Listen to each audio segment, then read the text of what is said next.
morning, loyal listeners. You're back with me on the daily news program that will accompany your activities with the latest information around Ternate City. Listeners, over the past 3 days, residents in several areas of Ternate, such as Yehuda, Padupa, Tapures, Sango, and Tabak, have experienced clean water disruption. Residents complain that it has been difficult to get water for daily needs such as washing, cooking, and bathing. PDAM chairman explained that the main cause of the water disruption was not a people leak, but rather damage to the main engine. Air mati itu bukan pipa bocor tapi mesin yang rusak kendala. Terus sejak kapan gangguan ini terjadi? Kalau itu orang yang jaga-jaga mesin tuh. Kalau ini kan bagian lapangan bikin pipa bocor, air terbajalang itu tanggung jawab.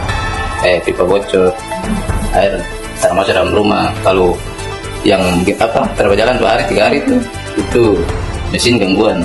They also add that to solve the problem, PDAM has replaced the machine with a new one, so the water is now flowing again. Terus mesinnya Sudah diganti. Apakah ada upaya untuk menyalurkan air sementara bagi warga yang terdampak? Ada upaya bantuan mobil tangki. Air pump itu harus tergantung. Supaya di sebelah lagi. Kalau lampunya mati, Air mati. terus bagaimana dong kalau Tergantung pelayanan itu ya. Kita juga punya genset berarti kalau lampu mati berarti gensetnya dinyalakan. Meanwhile, one of the residents, Mrs. Rosna, said that the recent water disruption made things quite difficult for her, especially since there was no clear notice from PDAM. Orang sini memang terbiasa mati-mati, cuma kemarin itu dia 2 hari, 2 hari atau 3 hari. Oh ya. Kesulitan apa yang paling dirasakan selama air mati? Apalagi kan ibu jualan. Jauh dari Parigi tuh, jadi tuh setengah mati. Terus ada langkah untuk agar jualannya berjalan tuh gimana? Kamu pakai air galon. Oh iya. Pas air mati itu dari mana ibu dapat air bersih? Terada yang antar air atau apa. Beli sendiri.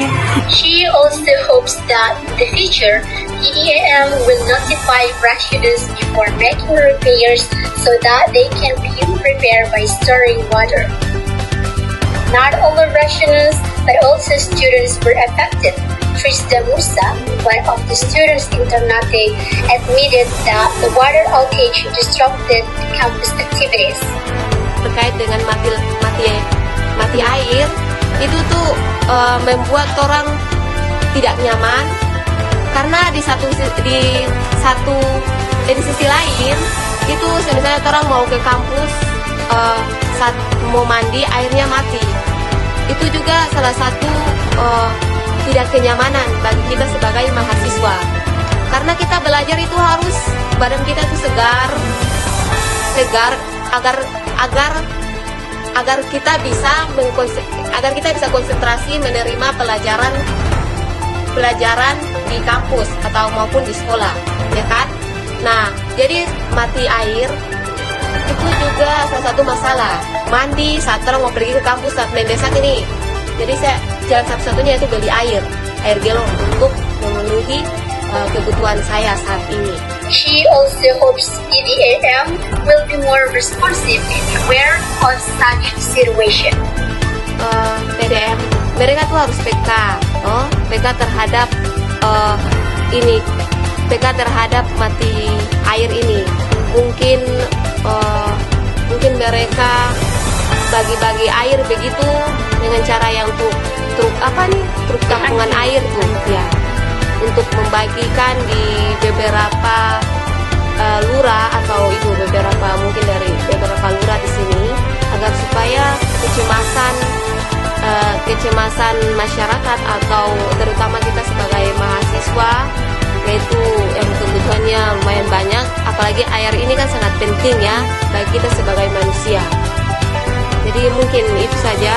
The water disruption in several areas of Ternate has now gradually recovered. PDAM confirmed that the engine has been replaced and the water is flowing normally again. However, residents hope that in the future, issues will be announced earlier so they can prepare accordingly. That's all for today's report. Stay tuned with us for more news and interesting information. I am Widow Nisa signing off. Have a great day and see you next time.